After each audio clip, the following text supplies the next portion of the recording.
नमस्कार दोस्तों, the education hub में आपका स्वागत है। मैं सतीश कुमार पांडे, प्राचार्य पीजी कॉलेज। जैसा कि पिछले वीडियो में मैंने आप लोगों को नई शिक्षा नीति 2020 के विषय में बताया था, परंतु काफ़ी छात्रों ने यह कहा कि सर नई शिक्षा नीति के विषय में पूर्ण जानकारी हमें दें और पूरे प्रदेश में क्या इस वर्ष एक वर्षीय बीएड कोर्स संचालन होगा।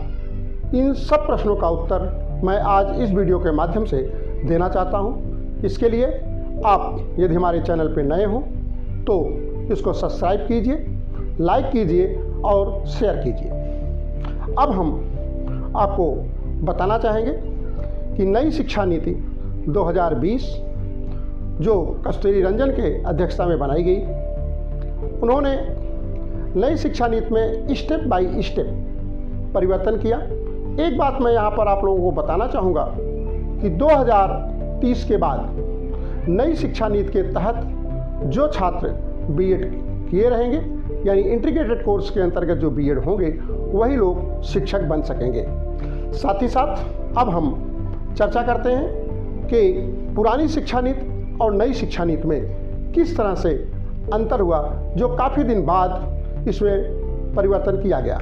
सबसे पहले तो मैं आपको यहाँ पे एक बात बताना चाहूँगा कि मानव संसाधन विकास मंत्रालय का नाम बदला गया, जिसको शिक्षा मंत्रालय किया गया।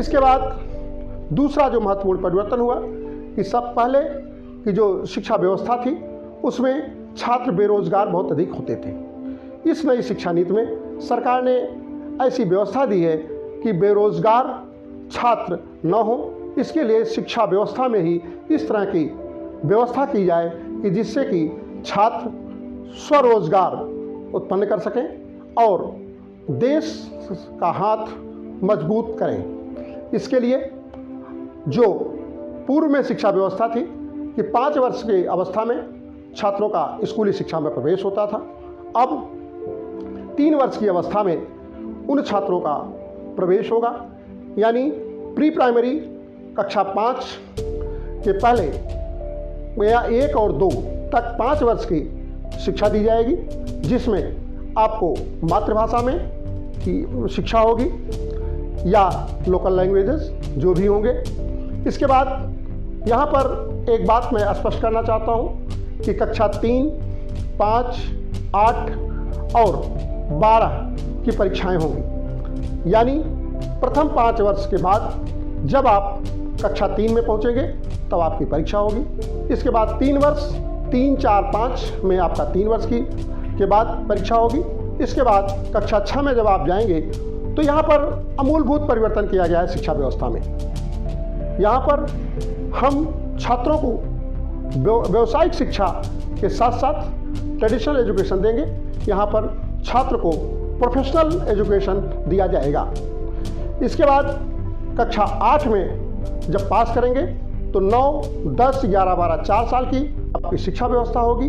उसमें किसी भी वर्ग में से आप सब्जेक्ट का चुनाव कर सकते हैं, यानी कि पहले साइंस, कॉमर्स, आर्ट्स, एग्रीकल्चर इत्यादि सब्जेक्ट थे। अगर साइंस का छात्र है तो वह संगीत नहीं ले सकता था, कॉमर्स का छात्र है तो वह संगीत नहीं ले सकता था, कला नहीं ले सकता था, जो कि अब इसकी बाध्यता इसमें समाप्त कर दी जाएगी। यानी फिजिक्स, केमिस्ट्री, मैथ के साथ आप संगीत और कला का विषय भी चुन सकते हैं। आगे 3 माइनर सब्जेक्ट्स से आपको पढ़ने पड़ेंगे, यानी हर सेमेस्टर में यह परिवर्तन होता रहेगा। साथ ही साथ कक्षा 9 से 6 महीने बाद, यानी साल में 2 बार परीक्षाएं देनी होंगी, जो कि प्रयोगात्मक उसमें अधिक प्रायोरिटी दी गई है कि प्रयोगात्मक कार्य अधिक से अधिक हो सके। उसके बाद जब आप कक्षा 12 पास कर लेंगे तो एक नेशनल एजेंसी होगी जो आपकी परीक्षा लेगी, जो उच्च शिक्षा में प्रवेश के लिए आप क्वालिफाई होंगे। इसके बाद उच्च शिक्षा के ग्रहण करेंगे। फिर हम यहाँ पर एक जो अमूलभूत परिवर्तन किया गया है कि यहाँ पर जो रिपोर्ट कार्ड है वो 3 तरह से तैयार किया जाएगा। पहला कि छात्र अपना मूल्यांकन खुद करेगा, दूसरा सहपाठी द्वारा उसका मूल्यांकन होगा, तीसरा शिक्षक द्वारा उसका मूल्यांकन होगा। 3 तरह से मूल्यांकन करने के बाद तब छात्रों को उत्तीर्ण किया जाएगा। यानी कि शिक्षा व्यवस्था के साथ साथ रिपोर्ट कार्ड भी बनाने में परिवर्तन किया गया है। साथ ही साथ आगे उच्च शिक्षा में जैसा कि पहले राज्य विश्वविद्यालय, केंद्रीय विश्वविद्यालय यानी केंद्रीय विश्वविद्यालय, ड्रीम्ड यूनिवर्सिटियाँ, प्राइवेट यूनिवर्सिटियाँ जो थीं उनका सबका अलग अलग नियम था, परंतु इस शिक्षा व्यवस्था में सारे विश्वविद्यालय का नियम एक होगा। साथ ही साथ यहाँ पर एक बात हम आप लोगों से और कहना चाहेंगे कि उसके बाद 15 साल के अंदर समस्त विद्यालय यानी महाविद्यालयों को अपनी डिग्री देने की अनुमति प्राप्त होगी। साथ ही साथ जो विश्वविद्यालय संबद्धता की व्यवस्था है वह धीरे धीरे करके समाप्त कर दी जाएगी और ऑनलाइन महाविद्यालयों को संबद्धता प्रदान कर दी जाएगी। यानी उच्च शिक्षा में भी अमूलभूत परिवर्तन किया जाएगा। इस शिक्षा व्यवस्था में जो सबसे महत्वपूर्ण बात रखी गई है वह यह है कि छात्र पढ़ने के बाद बेरोजगार ना हो, वह कोई न कोई रोजगार यानी जो प्रोफेशनल कोर्स कक्षा 6 से वह पढ़ रहा है उसके विषय में पारंगत हो और अपने कार्य को कर सके। यानी केवल ट्रेडिशनल एजुकेशन लेकर के केवल हम नौकरी करेंगे इसके लिए शिक्षा ग्रहण न करें। साथ ही साथ यहाँ पर फीस एक नियामक तय करेगा, सभी की फीस निर्धारित होगी, कोई भी अपने मनमानी फीस नहीं ले पाएगा।